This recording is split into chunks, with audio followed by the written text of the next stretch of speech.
Dito sa Papa Dudut Stories, ikaw ay hindi nag-iisa.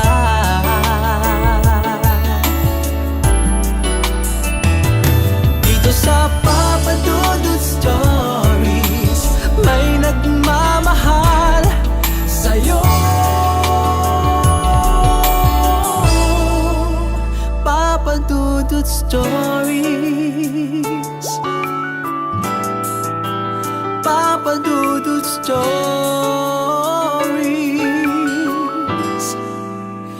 Papa Dudut Stories.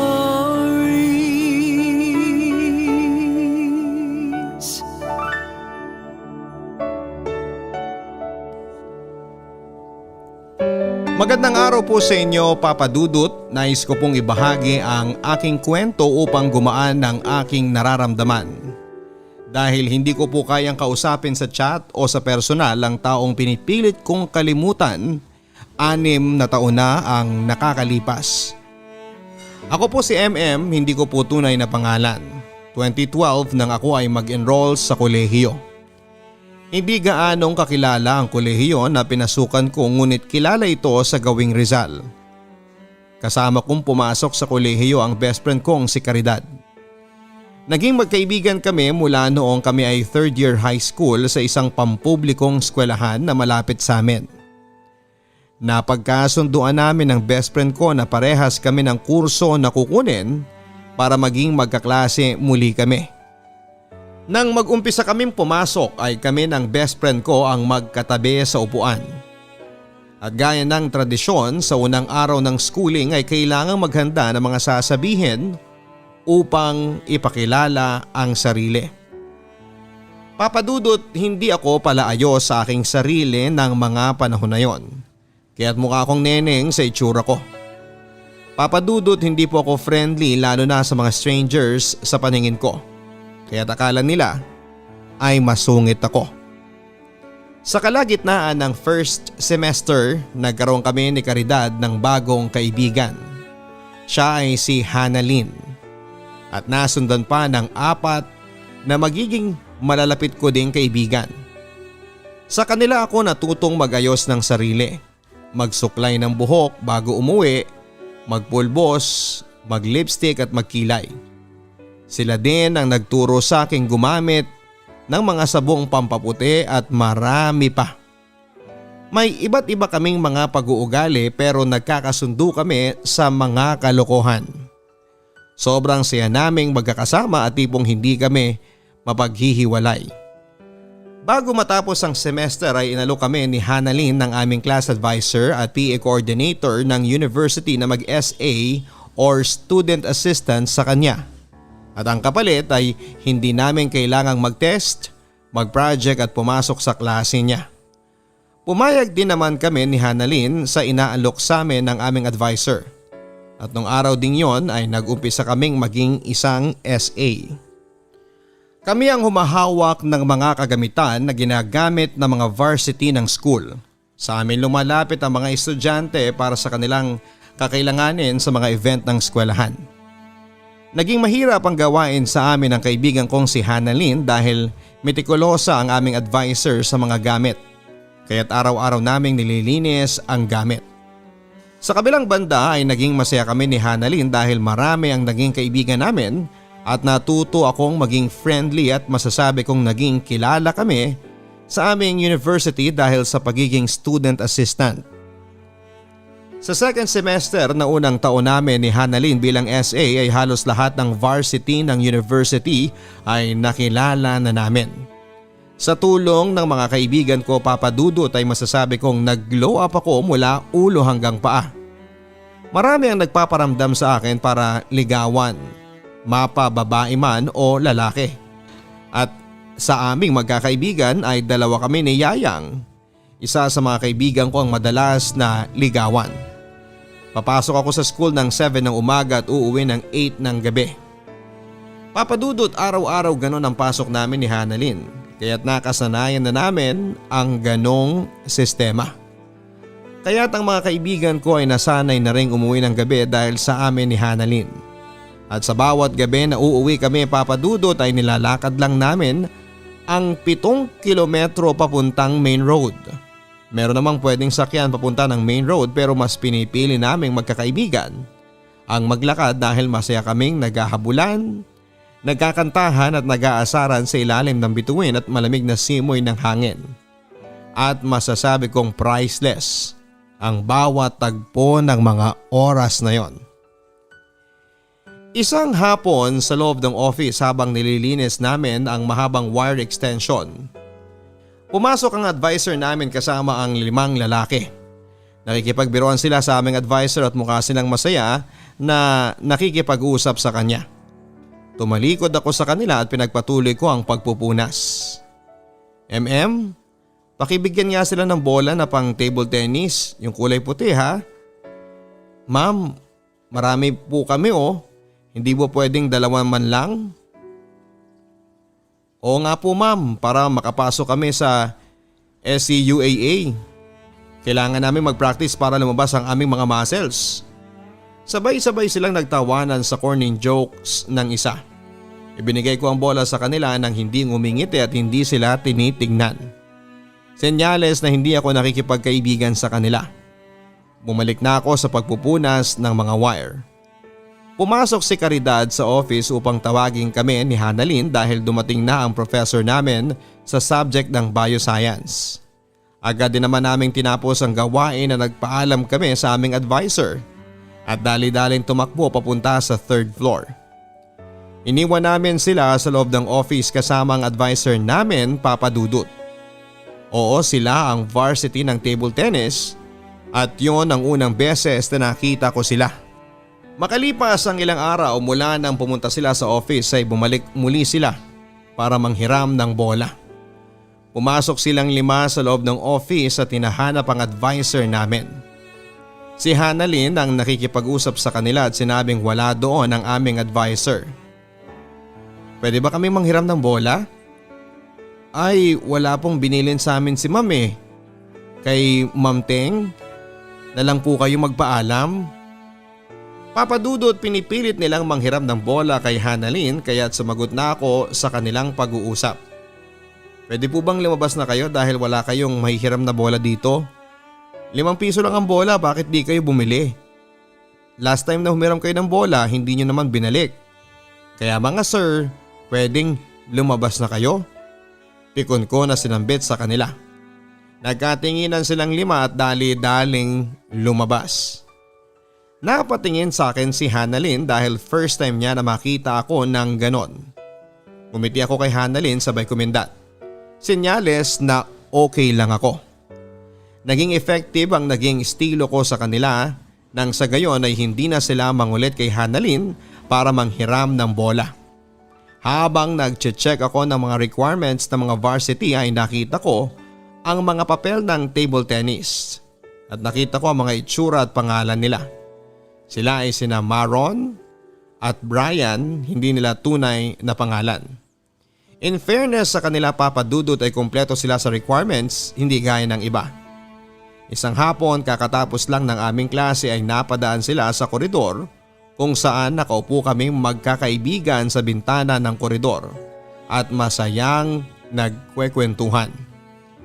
Binati sila ni Hanalyn nang mapansin namin na dumaan sila sa aming harapan.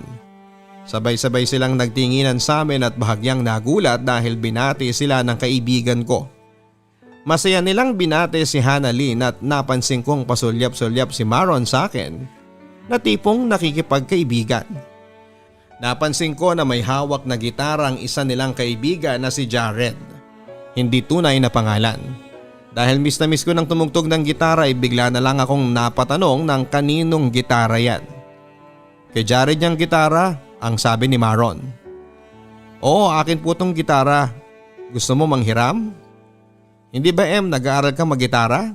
Ang sabi naman ni Caridad. Sa isang kondisyon, pahiram ng bola at ipapahiram namin ng gitara. Ang sabi naman ni Brian.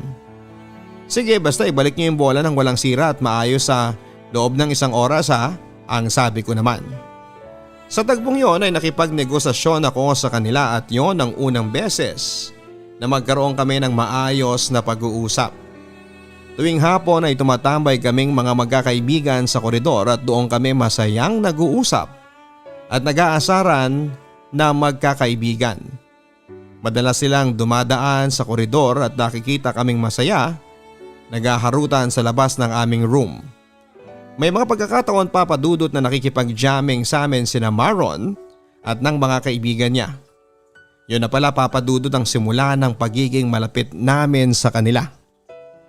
Dahil ng mga panahon na yon ay hindi pa uso ang chat, may nag-text sa akin na number lang. Siya ay si Brian. Nakikipagkaibigan si Brian sa akin at tuwing gabi siya nagte-text sa akin. Dahil wala akong interes sa kanya ay madalang lamang akong mag-reply sa kanya. Siguro ay nagsawa na siyang mag-text sa akin at huminto na rin kalaunan. Ang sumunod na nag-text sa akin ay si Maron. Siya yung tipong corny mag-jokes at malakas maka-emo ang pormahan. Naboborengan at nawiweirdohan ako sa kanyang personality, papadudot. May isang pagkakataon na ipinagmamalaki niya sa aming magkakaibigan ang gupit niyang haruhuko na sikat daw na hairstyle sa Japan. At yon daw ang kanyang hairstyle mula nang siya ay mag-college. Naging malapit si Maron sa aking mga kaibigan dahil lagi siyang nakikipag-bonding sa kanila tuwing vacant time. Papadudot naging number 1 commentator ko si Maron sa tuwing magpo-post ako sa aking Facebook account. Hindi para pumuri kundi para mang-asar sa akin dahil sa nunal ko sa aking pisngi. Napansin ng aking mga kaibigan na laging nagpupunta si Maron sa koridor sa tuwing kami ay tumatambay sa labas ng aming room. Isang araw habang wala ako sa room ay nagpaalam si Maron sa aking mga kaibigan kung maaari ba siyang manligaw sa akin. At nagpapatulong siya na ligawan ako. Papadudot ng mga panahon na yon ay wala akong interes sa kanya dahil ang totoo ay may iba na akong nagugustuhan. At siya ay si Jared. Nagsimula ako na magkagusto kay Jared sa tuwing magja-jamming kami sa kanila sa pagkanta. Magaling si Jared maggitara at lahat ng kanta ay kaya niyang tugtugin. Dagdag pa doon ay masayang kasama si Jared dahil kuha niya ang kiliti naming magkakaibigan. Yung tipong hindi mauubusan ng kwento sa katawan at patatawanin kanya buong maghapon. Hindi ganon kaitsurahan si Jared pero kaya niyang mapa-in-love ang babae sa kanyang sense of humor. Nandigaw sa akin papadudot si Maron at boto ang mga kaibigan ko sa kanya. Inamin ko papadudot sa aking mga kaibigan na may iba akong nagugustuhan at yun ay si Jared. Nagpatuloy si Maron na manligaw sa akin lingid sa kanyang kaalaman na ako ay may ibang nagugustuhan. Papadudot lagi kaming magka-text ni Jared hanggang sa puntong inamin ko sa kanya na may gusto na ako sa kanya. Gaya ko ay parehas kami ng nararamdaman ni Jared. Ayon sa kanya, ng mga araw na makita niya ako sa office na nagpupunas ng wire extension ay nakuha ko ang kanyang interest. Kaya lagi niyang inaaya ang kanyang mga kaibigan na dumaan sa koridor para makita ako. Nagkataon lang na mas unang nagsabi si Maron na gusto akong ligawan sa kanilang magkakaibigan. Kaya't mas minabuti na lamang niya na tumahimik at walang gawin. Sa puntong yon ay nakaramdam ako ng inis kay Maron. Papadudot, may pagkakataon na lumabas kami ni Jared para mag-date at napagkasunduan namin na sabihan ang iba niyang mga kaibigan at kausapin si Maron tungkol sa amin. Habang inaayos ni Jared ang mga bagay-bagay tungkol sa amin at sa kanyang mga kaibigan ay patuloy akong nililigawan ni Maron. Mula nang magsabi sa akin si Maron na gusto niya akong ligawan ay gabi-gabi na niya akong hinihintay sa aming room kasama ng aking matatalik na kaibigan. Sa tuwing nakikita niya na napapagod ako na maglinis at mag-asikaso ng gamit sa office ay binibilhan agad ako ni Maron ng pagkain nang sa gayon ay may lakas daw akong mag-asikaso. Sobra akong inilagaan ni Maron habang nililigawan niya pa lamang ako. Tuwing uuwi kami sa gabi ay dinadala niya ang aking bag kahit ayaw ko. May pagkakataon na inabutan kami ng malakas na ulan sa daanan. Nang mga panahon na yon ay wala akong payong at siya ang nagsilbing payong ko kapag umuulan. Papadudod, ako po ay may takot sa kidlat dahil nagkaroon ako ng masamang karanasan nung ako'y bata pa. Isang gabi na inabutan kami ng ulan, na may kasamang kulog at kidlat ay hindi ako makalakad dahil nanginginig ang aking tuhod. Habang hawak ang payong ay inakbayan ako ni Maron at dahan-dahang bumulong sa aking tenga na hindi kita iiwan. Ang mga salitang yon, Papa Dudut, ang isa sa mga hindi ko makakalimutan. March 8, 2014, kakatapos ko lang mag-check ng mga test paper na pinagawa sa akin ng aming advisor. Umakyat ako sa 3rd floor para puntahan ang aking mga kaibigan. At nandun si Maron, nakaupo at nakikipag-usap sa mga kaibigan ko. Hinawakan ako sa kamay ng best friend ko at pinaupo sa harap ni Maron. Nagtataka ako sa mga kilos ng aking mga kaibigan dahil mukha silang may binabalak. Kinausap ako ng mga kaibigan ko na kung kailan ko ba sasagutin si Maron dahil 6 na buwan na siyang nanliligaw sa akin at hanggang sa panahon na yon ay wala pa akong ibinibigay na sagot. Sa puntong yon, Papa Dudut, ay gusto ko na siyang bastidin para maging official na kami ni Jared. Sa harap ng mga kaibigan ko ay tinanong ako ni Maron na kung pwede niya ba akong maging girlfriend. Papa Dudut, labis ang aking pagkabigla sa tanong ni Maron. Sandali ako nanahimik at tumingin sa mga mata ni Maron. Ang mga mata niya ay punong-puno ng sinseridad at pagmamahal.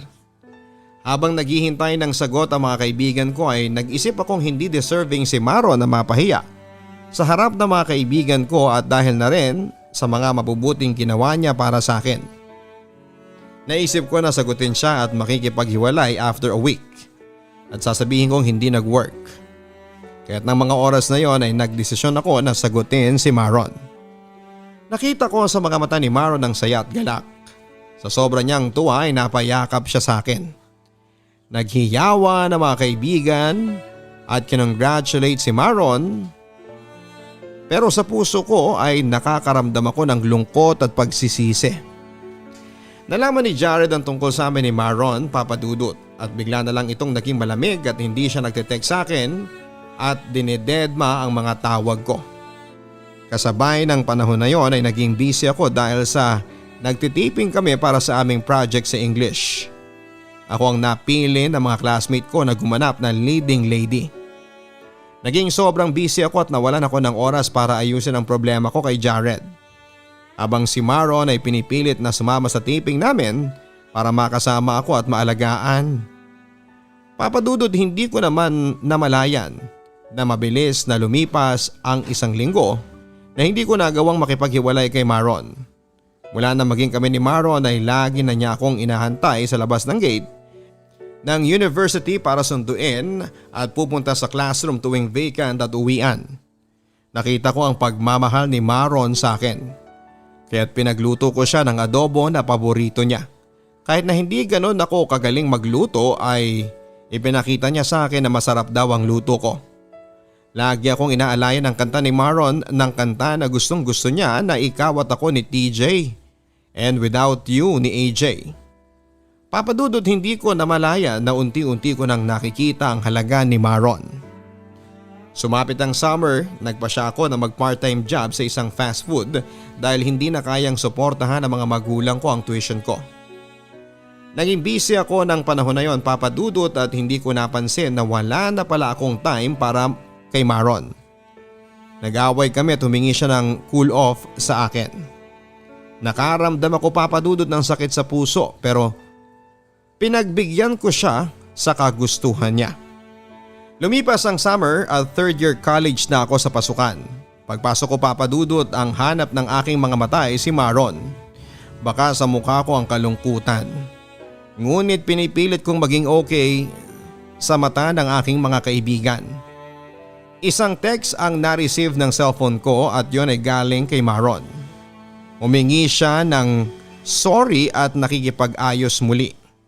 Naging masaya ako sa nangyari, agad din kaming nagkita sa PE room at siya ay naglalaro ng table tennis.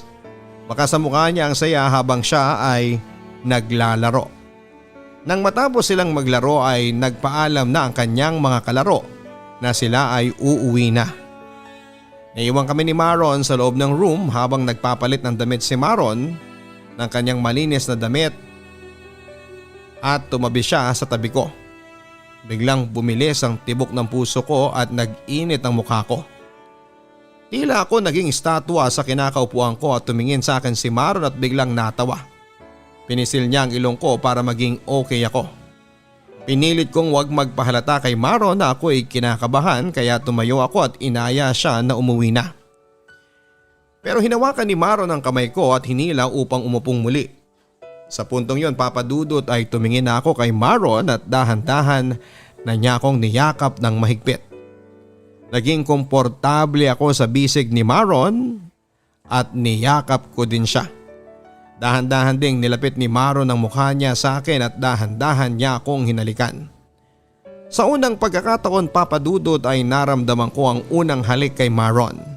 At yon ang halik na hindi ko makakalimutan, Papa Dudut. Unti-unti nang naging malinaw sa akin ang estado ni Maron sa puso ko. Ang mga katanungan ko dati ay nasagot na ni Maron sa kanyang halik. Isang hapon na pagkasunduan namin na magkita kami after class. Hinihintay ko siya sa labas ng room at nasasabik na magkita na kami hanggang sinabi ni Caridad na parating na si Maron. Yung tibok ng puso ko ay biglang bumilis at hindi ko alam ang gagawin ko. Hanggang sa tuluyan ko na siyang makita. Nais ng mga pa akong lumakad patungo kay Maron at yakapin siya ng mahigpit at sabihing sobra ko siyang na-miss. Ngunit pinigil ko ang sarili ko upang hindi ipahalata ang kasabikan ko sa kanya. Nagwo-worry ako sa relasyon namin ni Maron. Habang iniisip si Maron ay biglang pumasok sa isipan ko ang tungkol naman sa amin ni Jared. At unti-unti ako nakaramdam ng takot na malaman niya ang lahat. Isang hapon natanaw ko si Maron mula sa 3rd floor kasama niya ang mga varsity na mga babae ng table tennis at masaya siyang nakikipag-usap sa isa sa mga doon. At baka sa mukha ng babae na sobra siyang masaya nakausap si Maron at may pahapyaw pa siyang paghawak sa braso ni Maron. Nakaramdam ako ng matinding pagsiselo sa nakita ko. Sumikip bigla ang dibdib ko at nagbabadyang mahulog ang mga luha ko sa mga nakita ko, Papa Dudut. Pinipilit kong kumalma at huwag ipahalata sa mga kaibigan ko ang sakit na nararamdaman ko. Nang gabing yun ay tinext ko si Maron na sabay kaming umuwi kinabukasan at pumayag naman siya. Buong gabi ay pinag-isipan ko ang mga sasabihin ko sa kanya. Nag-decide na ako na aminin ko sa kanyang lahat at magiging open ako sa kanya at magsisimulang muli na kasama siya. Kabatakot ang naramdaman ko ngunit kailangan kong gawin yon alang-alang sa relasyon namin. Kinabukasan, nagsabi na ako sa mga kaibigan ko na hindi ako makakasabay sa kanila. Dahil hihintayin ko si Maron. Pagsapit ng hapon ay nag-umpisa na akong magantay sa kanya sa labas ng office. Lumipas ang 1 oras, 2 oras at 3 oras ay wala pa siya. Sumaktong bumuhos ang malakas na ulan nang may pagkidlat at kulog. Nagpa siya akong mag-text sa kanya dahil takot na takot ako dulot ng kidlat. Ayon sa text ay mauna ka na, may practice pa kami kasama namin si Sir. Para akong nabuhusan ng nagyayalong tubig.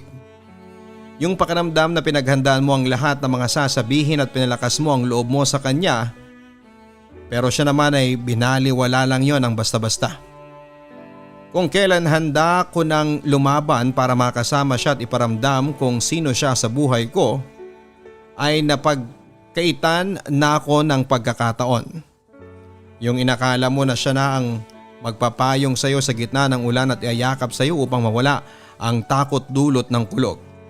Ang siyang mag-aabandona sa aking nararamdaman. Sa sobrang bigat ng aking naramdaman, Papa Dudut, ay hindi ko na alintana ang kulog at ulan na bumabasa sa buo kong katawan. Yung tipong wala na akong maramdamang lamig kundi ang init sa loob mo na umaagos sa mata mo. Papa Dudut, hindi ko na namalayan ang biyahe patungo sa aming bahay. Dahil blanko na at sobrang bigat ng nararamdaman ko. Pag uwi ko, Papa Dudut, sa aming tahanan ay nagpalit na lamang ako ng damit at buong gabi akong umiyak. Sa unang pagkakataon ay nakaramdam ako ng pagbabago kay Maron. Naisip kong alam na niya ang lahat-lahat ng tungkol sa amin ni Jared. Kinabukasan ay walang pasok dahil linggo. Nagpalit ako ng number upang hindi ko makausap si Maron. Dahil nakaramdam ako ng takot na baka makipaghiwalay siya sa akin, ilang araw akong hindi makontak ni Maron. Hanggang nakuha niya ang number ko sa mga kaibigan ko. Agad niyang tinanong na bakit ako nagpalit ng number. Ang nasabi ko na lang Papa Dudut ay dahil gusto ko lang. Naging mahaba ang pagkakatext namin at sa huli humantong din kami sa paghihiwalay Papa Dudut. Ayon sa kanya out of love, kaya't siya nakikipaghiwalay sa akin. Oo, siyang nakipaghiwalay sa akin marahil ay alam na niya ang lahat tungkol sa nakaraan namin ni Jared. Sobrang sakit Papa Dudut dahil kung kailan aaminin ko na sa kanya ay naunahan ako ng katotohanan na magsabi kay Maron. Hindi ko na nagawang mag-explain kay Maron at sabihin ang tunay kong nararamdaman para sa kanya dahil nung gabi na magka-text kami ay yun na ang huli naming pag-uusap. Siguro nga ay eto ang kabayaran ng ginawa ko kay Jared at kay Maron. Eto na siguro ang parusa sa akin ng langit na kung kailan mahal mo na ang tao ay siya namang mawawala sa iyo. Papa Dudut, madalas ko siyang nakikita sa school ng mga panahon na yon. Ngunit sa tuwing nagkikita kami ay lagi siyang umiiwas sa akin. Nagkaroon siya ng mga bagong kaibigang babae at yon ang lagi din niyang nakakasama. Hindi ko na rin nakakasama at nakakausap si Jared matapos na maghiwalay kami ni Maron. Nag-focus na lamang ako sa pag-aaral Papa Dudut hanggang sa makagraduate na ako. Wala na akong balita sa kanila mula nang umalis na ako sa university. Tikom naman ang bibig ng mga kaibigan ko tungkol kina Maron dahil alam nila ang sugat sa puso ko dulot ng nangyari. Hindi na nila binabanggit ang pangalan ni Maron dahil baka umiyak na naman ako sa kanila. Papa Dudut, muli kong binisita ang Facebook account ni Maron matapos ang 6 na taon at mukhang masaya na siya sa kanyang long-time girlfriend. Napansin ko na hindi kasama si Jared sa mga pictures na nakatag at post kay Maron. 4 na lang sila na nagse-celebrate sa mga okasyon. Bukod pa dito ay hindi na rin sila friends sa Facebook. Sinubukan kong i-add sa Facebook at agad din niyang inaccept ang aking friend request. Ngunit makalipas ang ilang araw ay in-unfriend niya ako sa Facebook. Naisip ko na magpahanggang sa ngayon ay galit pa rin siya sa akin. Papa Dudut, muling bumalik ang sakit sa puso ko nang mapansin ko ang bagay na yon. Nakasira ako ng isang magandang pagkakaibigan Papa Dudut dahil sa mga mali kong desisyon sa aking mga nakaraan. Kung maibabalik ko lang ang oras at panahon ay mas pipiliin kong hindi pumasok sa buhay ni Maron nang sa ganon ay hindi ako makasira ng pagkakaibigan at hindi masayang ang pagmamahal niya sa gaya ko. Maaaring manatiling nakabukas ang pinto ng nakaraan sa puso kaya't patuloy na bumabalik ang mga nakaraan sa akin. Marahil din ay hindi ko pa nasasambit kay Maron ang mga nais kong sabihin sa kanya na hindi ko nagawa noong may pagkakataon pa ako. Sa ngayon ay nagtatrabaho ako sa isang NGO at maayos ang kabuhayan. Nakakatulong na rin ako sa mga pangangailangan sa bahay at nais ko lang kunin Papa Dudut ang pagkakataon na ito na magbigay ng mensahe para kay Maron. Hi Tanda, kumusta ka na? Nais kong humingi ng tawad sa iyo sa mga nagawa ko sa iyo. Alam ko na hindi ko na mababago ang mga nangyari at wala na rin namang magbabago sa kasalukuyan. Maron, patawad sa mga pagkakamali ko. Patawad dahil pumasok ako sa buhay niyo. Patawad dahil sinayang kita. Patawad dahil hindi ako naging tapat. Patawad dahil hindi ko nakita kaagad ang tunay na halaga mo. Patawad dahil nagsinungaling ako at patawad dahil minahal mo ko. Masaya ako para sa iyo dahil nakatagpo ka ng taong mamahalin ka higit sa pagmamahal mo. Masasabi kong nasa tamang tao ka na hindi sasayangin ang pag-ibig mo. Hangad ko ang kaligayahan nyo. Maraming salamat sa lahat ng alaala. Nagmamahal, Bata. Maraming salamat Papa Dudut sa pagbasa ng aking liham pag-ibig. Naway kapulutan ng aral ng inyong mga listeners ang aking kwento nang sa ganon ay hindi ito mangyari sa iba. More power and God bless. Lubos na nagpapasalamat, MM. Ang buhay ay mahiwaga, laging may lungkot at saya. sa Papa Dudut Stories. Laging may karamay ka.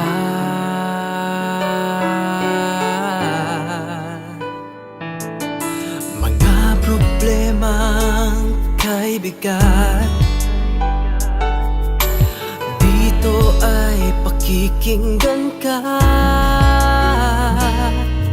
Sa Papa Dudut Stories, kami ay iyong kasama. Dito sa Papa Dudut Stories, ikaw ay hindi nag-iisa.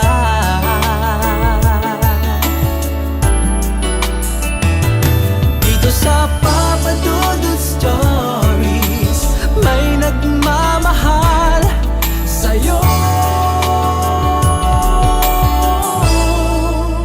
Papa Dudut Stories,